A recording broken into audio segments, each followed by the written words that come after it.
se retrouve pour mon update de mes journaux de grossesse. Donc, je m'étais pris quelques petites notes parce qu'il y a des choses que, en faisant le montage de mon dernier journal, je me suis rendu compte que soit je n'étais pas revenue dessus, soit je vous avais pas donné de nouvelles ou je voulais vous en parler, puis finalement, je n'en avais pas reparlé. Donc, depuis quelques semaines déjà, sur Instagram, j'en parle un peu plus. Sur Instagram, c'est sûr que c'est des stories, donc c'est en live. Donc, sur Instagram, j'en parle un peu plus que j'ai repris l'entraînement. Donc, je ne suis toujours pas... J'ai réussi quelques semaines à faire mes 3 entraînements par semaine. Je suis plus à 4 entraînements, mais ça, depuis que je suis maman, 4 entraînements, c'est vraiment très rare que ça l'arrive. Mais je réussis en général à y aller 2 fois par semaine. Je suis vraiment très indulgente avec moi-même, très patiente avec moi-même. J'en demande pas trop à mon corps. Je vais vraiment comme juste pour... C'est encore du feels good, là. C'est vraiment encore juste pour me faire bouger, me garder active. Et surtout, je voulais pas m'affaiblir finalement parce que, bon, ma bédaine ne va faire que grossir, ça va être de plus en plus pesant pour mes jambes, puis moi, je les porte très très en avant, mes enfants, donc faut que je sois assez tonifiée de partout pour être capable d'être en forme, puis de me porter jusqu'à la fin de ces 9 mois-là, parce qu'il y a beaucoup de changements. Puis veut pas, ça fait aussi en sorte que je fais plus attention à mon alimentation parce que je veux avoir l'énergie pour, etc. Donc, grosso modo, normalement, j'essaie d'y aller au moins 2 fois semaine. Idéalement 3, mais c'est très rare que j'arrive à en faire 3 fois semaine. Mon énergie n'est pas encore à son max, mais j'essaie de faire du petit yoga ici et là, puis le yoga me fait vraiment du bien. On a quelqu'un qui s'est rajouté à notre vidéo. Fait que mon deuxième point, c'était retrait préventif. Je pense que dans mon vidéo, je vous disais que j'allais essayer de faire moins d'heures au travail. Le médecin que j'avais au début de ma grossesse, là maintenant je suis rendue avec une sage-femme, mais elle m'avait mis en arrêt de diminuer 10 heures par semaine, mais c'était à mes frais. Fait que là, ce que j'ai fait avec mes employeurs, c'est de faire une autre entente là, qui me permettait de, les jours que j'ai besoin de faire une sieste, de faire une sieste, sans que ça m'impacte trop, mais c'est-à-dire que je gardais mon nombre d'heures par semaine intact ou, bon, si j'avais besoin de faire des petites siestes, c'était des petites siestes d'une demi-heure, là, parce que là, moi, financièrement, prendre à mes frais 10 heures par semaine, c'était pas possible. Fait que si ça avait été parmi mon retrait préventif, peut-être, mais là, ça fonctionnait pas pour moi. J'ai eu une petite interruption qui s'appelle Mathéo. La CNESST me l'a expliqué. Quand c'est un danger par rapport à ton travail te met dans une position de danger, là, la CNESST va couvrir et va demander soit à ce que tu sois réaffecté à un autre poste ou justement va pallier en fait les heures. Sinon, si c'est toi qui es le danger, dans le fond, c'est comme ça que la madame me l'a expliqué, mais en voulant dire que c'est toi qui es trop fatigué, c'est toi qui as une maladie, c'est toi qui as une indisposition quelconque à travailler, ben là, ça tombe à tes frais, donc ça tombe médical. Puis là, mon médecin m'avait signé un papier pour me dire qu'elle m'enlevait 10 heures par semaine, puis elle dit « T'en feras ce que t'en veux », elle dit « Je peux te mettre plus ou moins d'heures ». Puis ça, c'était à mes frais. Fait que j'ai comme pris la décision, j'ai fait une entente avec mes employeurs pour être capable de faire des siestes dans le jour quand j'en ai besoin et reprendre mes heures le week-end. Ou tout simplement modifier mes heures, mais tu sais, si je prends une petite sieste d'une demi-heure, 1 heure, versus me couper 10 heures dans ma semaine, ça paraît au bout de la ligne, puis on va se le dire, là, avec le panier d'épicerie qui augmente, tout augmente, puis bon, notre loyer aussi, on essaye d'avoir une maison, je pouvais pas vraiment me permettre de me couper 10 heures de salaire comme ça. Puis mon énergie est quand même revenue dans les semaines qui suivent, donc là, je pourrais dire que je vis quand même bien avec mon 35 heures de travail par semaine. Mais voilà, fait que j'ai rempli quand même mon retrait préventif. Et avec la job que j'ai, bon, c'est juste des petites recommandations qui ont émis, mais je travaille toujours. Puis d'après moi, je vais pouvoir aussi travailler jusqu'à la fin. Sinon, comme je vous en ai parlé dans mon dernier petit vidéo de journal de grossesse, j'ai su que je faisais de l'anémie. Donc, ils m'ont donné des petites pilules rouges à prendre. Puis, en fait, ils m'ont pas dit grand-chose. Là, ils m'ont dit de prendre ça tous les jours. Puis, pour mon anémie, J'ai parlé à d'autres mamans qui sont sur ces pilules de fer-là et bon, c'est un phénomène connu, la constipation, mais je vous dirais que dans les mamans à qui j'ai parlé, la constipation, c'était vraiment pas un facteur qui revenait. Au contraire, soit qu'elles se vidaient le corps par en haut ou par en bas avec ces pilules de fer-là. Donc, moi, je remarque que ça me donne d'affreux maux de cœur. C'est vraiment, vraiment intense, ça n'a aucun sens. Puis là, on se souvient que je suis fatiguée, j'ai des maux de cœur, je prends du Diclectin pour mes maux de cœur. Dans le Diclectin, il y a de la somnolence qui revient à ma fatigue. Et maintenant, avec mes pilules d'anémie qui me donnent vraiment très mal au cœur, puis le Diclectin est même pas capable de comme faire quoi que ce soit pour ces maux de cœur-là. Donc, je file pas bien de l'après-midi jusqu'au soir, là, puis tout seul, la semaine avec un bébé, c'est pas vraiment une situation idéale. Ma sage-femme m'a donné quelques trucs, puis elle m'a dit première des choses, faut pas que tu prennes ça avec des produits laitiers. Ça, le pharmacien me l'avait dit. Je suis intolérante au lactose, fait que c'est pas vraiment un problème pour moi. Deuxième des choses, elle dit pour aider à l'absorption, prends de la vitamine C avant. Donc, elle m'a conseillé de prendre un petit jus d'orange avant, clémentine, quoi que ce soit, pour aider à l'absorption du fer. Puis elle m'a dit, bon, là, parce que là, je disais, là, je file vraiment pas bien. Je la prends, puis en après-midi, ma journée, elle scrape, là. Fait que je la prends plus. Fait qu'elle dit, OK, parfait. Elle dit, bon, t'as besoin de ton fer. Elle dit, ce qu'on va essayer, c'est la chose suivante. Elle dit, est-ce que le pharmacien t'a dit de ne pas prendre ta multivitamine dans ce temps-là, quand tu prends ton fer? Je dis non. Je dis, on va pas parler de ma multivitamine nécessairement parce qu'il y a quand même un petit peu de fer dans la multivitamine. Il y a un petit peu de tout dans une multivitamine. Fait qu'elle dit, ben, probablement que c'est trop. Fait qu'elle dit, prends tes pilules une journée sur 2. Donc, autrement dit, on va dire que le lundi, je prends ma multi avec mon fer. Ben, le mardi, je le prends pas. Mercredi, multi-fer, etc., etc. Elle dit, regarde si tu files mieux. Je l'ai testé, je vais vraiment pas mieux. Dès que je la prends, cette pilule-là, je vais vraiment pas bien. Et comme je suis seule à la maison, j'ai pas le choix là, de bien aller. J'ai un enfant de 2 ans à m'occuper, puis c'est plate, mais c'est lui qui passe en premier. Tu sais, je suis pas capable de m'en occuper sinon, puis j'ai bien beau demander de l'aide, là, mais à un moment donné, à chaque fois que je prends ma pilule, je file pas bien, fait que veux pas, j'ai pas le goût de la prendre. Puis c'est ça, le Diclectin, il aide pas pantoute à ce genre de mal de cœur-là. Fait que je suis pris avec ça, puis c'est pas le fun d'avoir mal au cœur, là. Déjà que t'es enceinte, puis que déjà pas filer bien enceinte, là, on dirait que tout est pire. Fait que elle dit, bon, ben, il y a un autre produit que tu peux prendre, c'est un supplément. Donc ça, je vais aller me chercher ça, mais elle devait juste vérifier parce que là, vu que mon dossier a commencé avec un médecin, puis là, elle, sage-femme, il fallait qu'elle vérifie si c'était vraiment un manque de fer ou de ferritine, je sais plus comment elle m'a dit ça, mais regardez si c'est quelque chose qui peut être pallié avec l'alimentation, la supplémentation, ou si c'est vraiment la pilule rouge qu'il me faut parce que c'est l'autre molécule de fer qui est vraiment manquable, puis il y a juste avec ça que ça va remonter. Fait qu'il faut qu'elle vérifie ça. Puis elle va me revenir, mais pour le moment, je prends plus mes pilules de fer. Ça m'aide. Je me sens beaucoup mieux, mais je veux quand même pas me rendre malade à pas prendre de fer, fait que j'essaie de trouver des alternatives. Puis ce qui est le fun quand même avec une sage-femme, c'est que j'ai pas à attendre à mon prochain rendez-vous, je peux la texter, je peux l'appeler n'importe quand, puis mes petits problèmes comme celui-ci ne durent pas pendant 4, 5, 6 semaines. Donc voilà, je vais pouvoir vous donner des nouvelles. Si j'ai à acheter le supplément, je vais vous le montrer aussi, je vais pouvoir vous faire des petites capsules là-dessus. Prochaine vidéo, je vais aussi vous parler des échographies que j'ai eues jusqu'à maintenant et vous parler de mes fibromes parce que j'ai eu des nouvelles à propos de mes fibromes. Donc d'ici là, on se revoit très bientôt, puis je vais essayer de vous sortir cette vidéo-là le plus rapidement possible pour que vous puissiez être à jour de ce qui se passe dans mon ventre et dans ma vie. Coucou, nous voici à la semaine 16, oui. De toute façon, j'étais vraiment assidue à ma première grossesse, puis là, je suis moins certaine de mes affaires. Mais bon, l'important c'est que hier, j'ai vu ma sage-femme.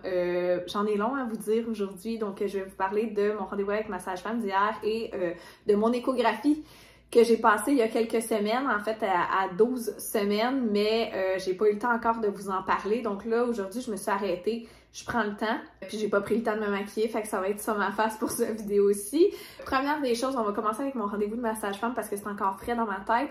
Donc, j'ai vu ma sage-femme qui est à Nicolet. Donc, moi, je suis hors territoire pour elle. Première chose qui fait que mon dossier est un peu plus complexe. Et deuxième chose, c'est que j'ai commencé avec un suivi médical, puis là, je suis rendue avec une sage-femme. Ce qui fait en sorte que toutes mes requêtes de médicales, donc tout ce qui était mes prélèvements, mes échographies, etc., c'est tout envoyé à mon médecin, qui n'est maintenant plus mon médecin, donc comme je suis avec une sage-femme. Donc là, c'était tout envoyé à mon médecin.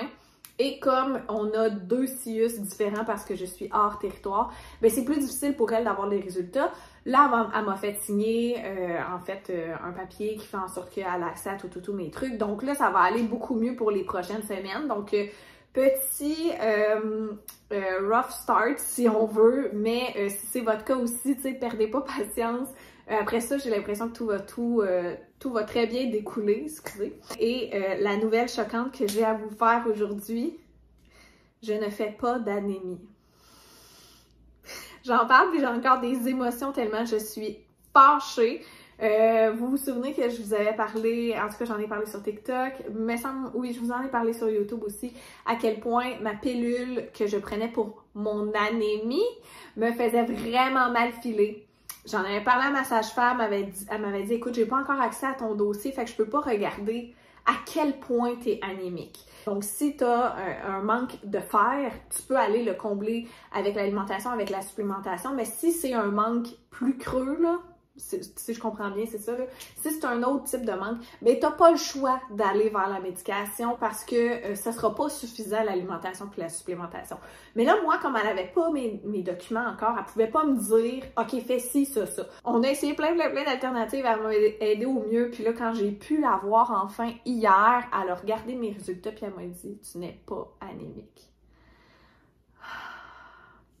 Je dis ça tombe bien parce que je la prends plus la pilule.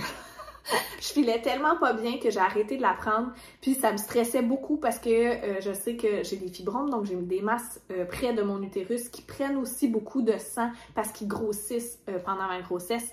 Je vais vous en parler un peu plus tout à l'heure, mais ça faisait en sorte que ça me stressait parce que j'avais peur que bébé manque de quelque chose dans tout ça, dans tout ce qui me tire du sang présentement.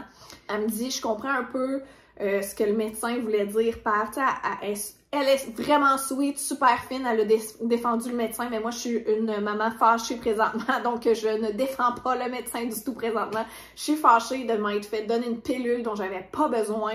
Je trouve qu'ils sont vraiment très faciles sur les pilules. Moi, j'aime pas ça prendre de la médication, surtout pas enceinte. Donc là, j'étais vraiment très fâchée de m'être fait donner une pilule qui me rendait malade, on va se le dire, là, ça me rendait vraiment malade. J'avais de la difficulté à m'occuper de mon fils à cause de cette pilule-là et finalement, j'en avais pas besoin. Donc là, elle m'a dit, on va regarder, parce que j'avais déjà beaucoup amélioré des petits trucs sur mon alimentation, quoique je trouvais que je mangeais très bien à cette grossesse-ci, plus qu'à ma grossesse de Mathéo.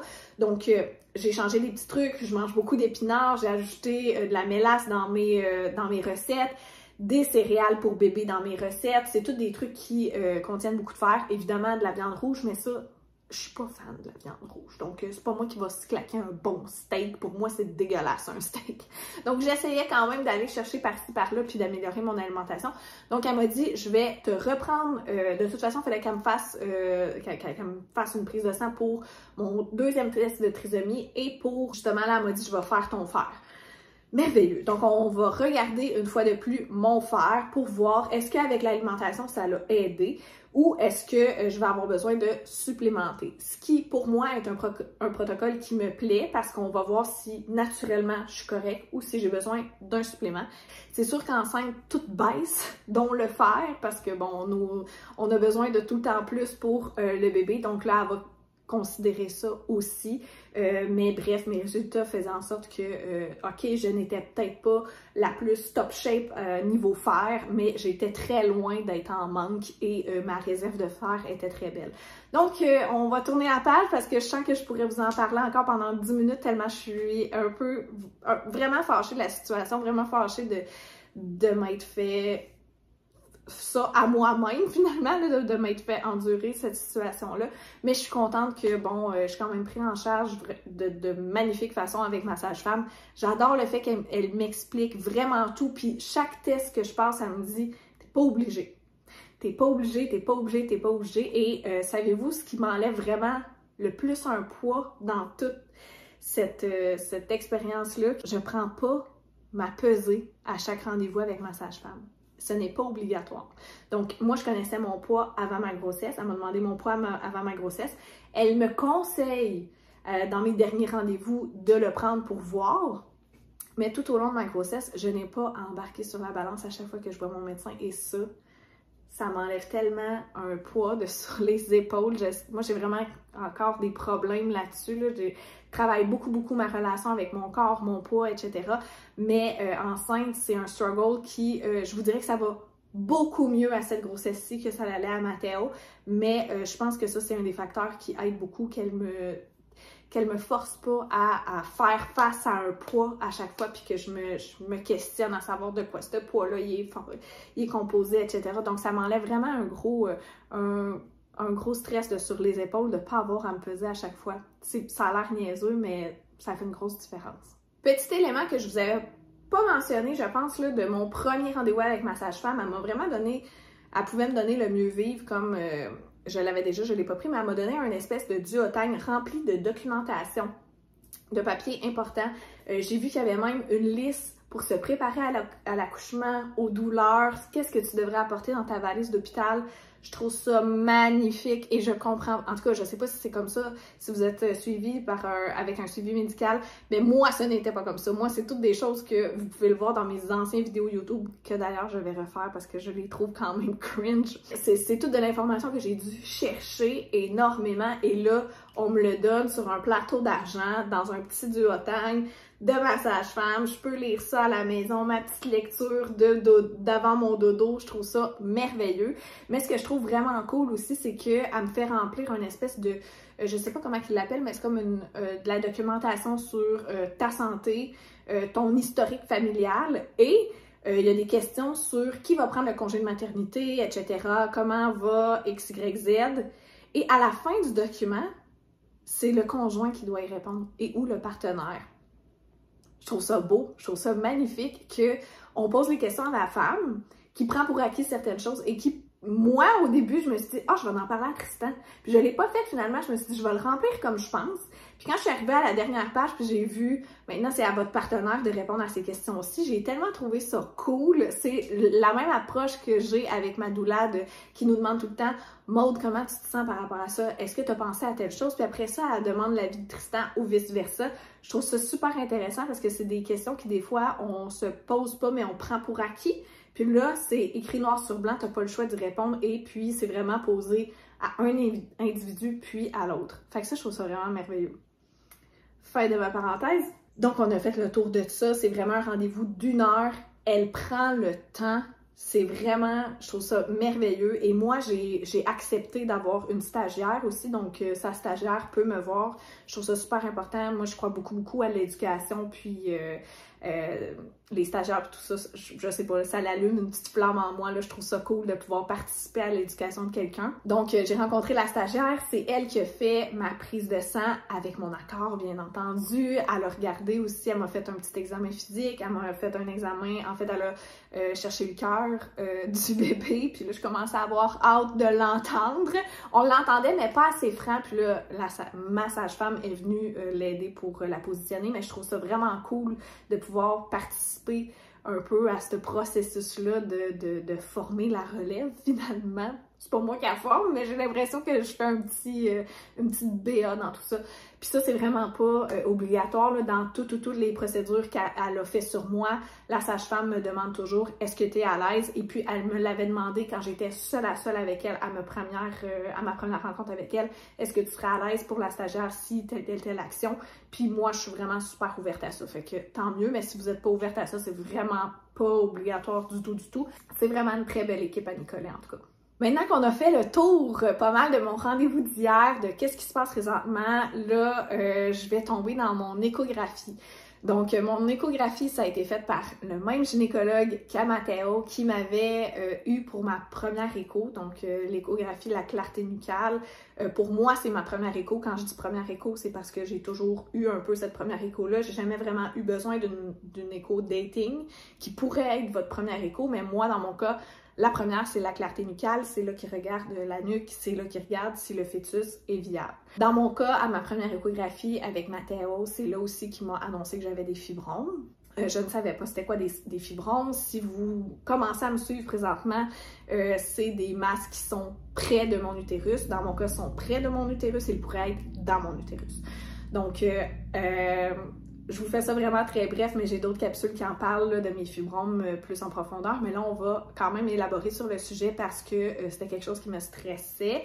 Ça me stressait pour mes fibromes, surtout pour mon suivi de sage-femme, parce que je me demandais si elle allait pouvoir me suivre malgré mes fibromes. Elle est vraiment pas stressée avec ça. C'est toutes des choses, toutes les éventualités qui peuvent arriver avec un fibrome ou plusieurs fibromes, comme dans mon cas.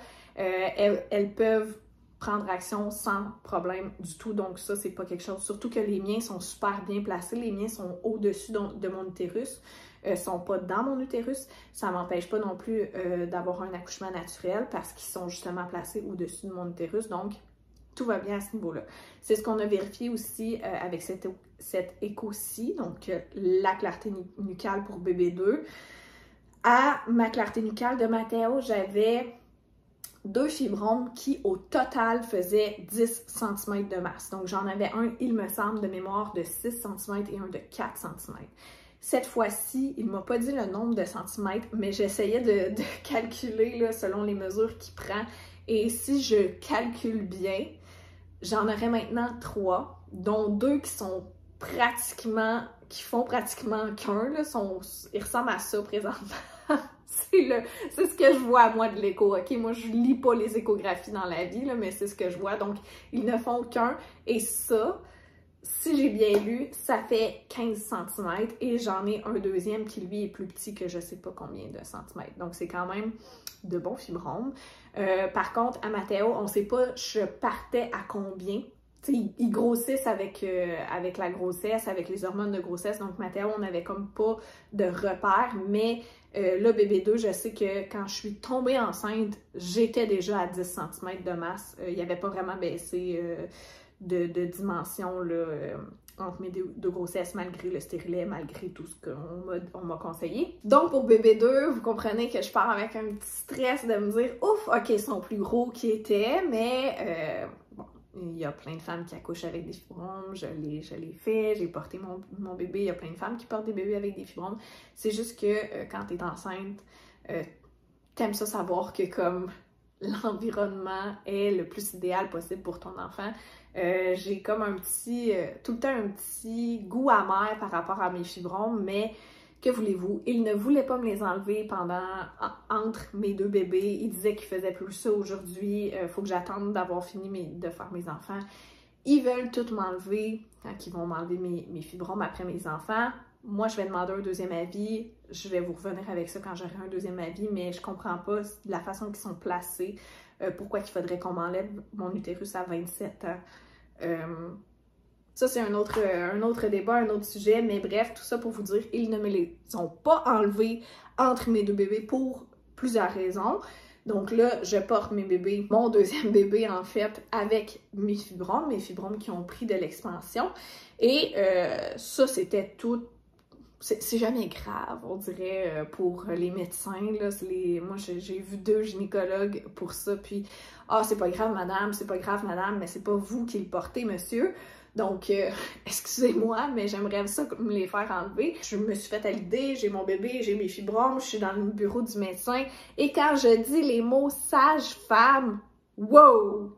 Là, soudainement, là, mes fibromes deviennent une bombe à retardement dans mon corps, quelque chose d'extrêmement dangereux. Et pourtant, moi, ce que je comprends pas et qui me fait quand même rire, c'est pourquoi, si c'est une bombe à retardement qui est dans mon corps, pourquoi vous ne les avez pas enlevées entre mes 2 grossesses? Vous le faisiez avant, vous le faites plus maintenant, je comprends. Mais si c'était si dangereux que ça, vous me les auriez enlevées pour que je puisse agrandir ma famille parce que vous saviez que c'était dans mes plans. J'ai l'impression que y a certains médecins qui sont bien informés de ce que c'est une sage-femme et d'autres ont l'impression que ce sont en fait des grands-mères qui ont décidé de s'ouvrir en fait un pavillon puis qui font accoucher les femmes là-dedans puis qui n'ont aucune connaissance. Le médecin sage-femme, ça a énormément de connaissances. C'est tous les risques qu'il m'a nommés. J'en ai parlé à ma sage-femme, j'en ai parlé à ma doula, c'est tous des risques qu'elles sont capables de gérer. Et si jamais il y a un moindre doute que peut-être l'accouchement pourrait mal se passer ou quoi que ce soit, je m'en vais à l'hôpital et ça se termine là. Puis oui, mon but c'est d'accoucher en maison de naissance, mais je vais pas mettre ma vie en danger et surtout pas la vie en danger de mon enfant à venir pour accoucher absolument en maison de naissance. Et les sages-femmes sont vraiment très bien formées. Elles ne prennent pas de risques inutiles et elles ne prendront pas de risques inutiles avec moi. Si jamais j'ai besoin de switcher avec un médecin, je vais switcher avec un médecin. Elle est allée voir si mon urticaire qui, je vous rappelle, est une réaction cutanée, elle est allée voir si elle pouvait me suivre, parce que moi, mon urticaire est dans mon sang. Donc, elle est allée consulter ses collègues, consulter des gynécologues de son secteur pour être sûre qu'elle puisse me suivre, pour être sûre que c'est safe pour moi d'être suivie, d'être accompagnée par elle. Elle est allée s'informer, elle est allée poser des questions, elle est allée regarder avec le programme de Sainte-Justine si pour ma grossesse, mon bébé, ce médicament-là pouvait être nocif. Finalement, elle a une de ses compagnes de travail qui a une patiente qui, comme moi, fait de l'urticaire et prend le même médicament que moi. Bref, long story short, ce que j'essaie de vous dire, c'est qu'elles vont vraiment au-delà de... Pour moi, elle ne mettra pas ma santé en danger sous aucun prétexte et elle double-check tout ce qui n'est pas possible de double-checker, honnêtement. Je sais que mon gynécologue essaie de me faire peur avec la maison de naissance. Puis peut-être que vous allez m'écouter, vous allez vous dire « ben oui, là, c'est pas une bonne idée pour toi ». J'apprécie vos commentaires, j'apprécie votre concern, mais je vais continuer avec ma maison de naissance, je vais continuer avec ma sage-femme parce que moi, je sens que c'est la bonne décision et je me sens pas du tout en danger. J'ai apprivoisé aussi le terrain des fibromes finalement. Puis si vous avez en fait des questions, puis si pour vous c'est encore un point d'interrogation pourquoi j'ai pris une sage-femme, je vous invite à aller voir mon vidéo avec Frédéric Gagné, Maman Naissance. On en parle beaucoup, c'est le vidéo sur son accouchement à domicile. Moi, j'accoucherai pas à domicile, mais vous pouvez quand même prendre les grandes lignes et comprendre ce que c'est une sage-femme, la formation que ça a, tout le parcours et l'accompagnement que ça apporte à une femme. C'est vraiment ce que les femmes enceintes en grossesse devraient et méritent d'avoir comme suivi, à mon sens. S'il y a quelque chose, soyez-en certaine, je vais changer pour un médecin si jamais il y a quoi que ce soit qui change dans mon état de santé.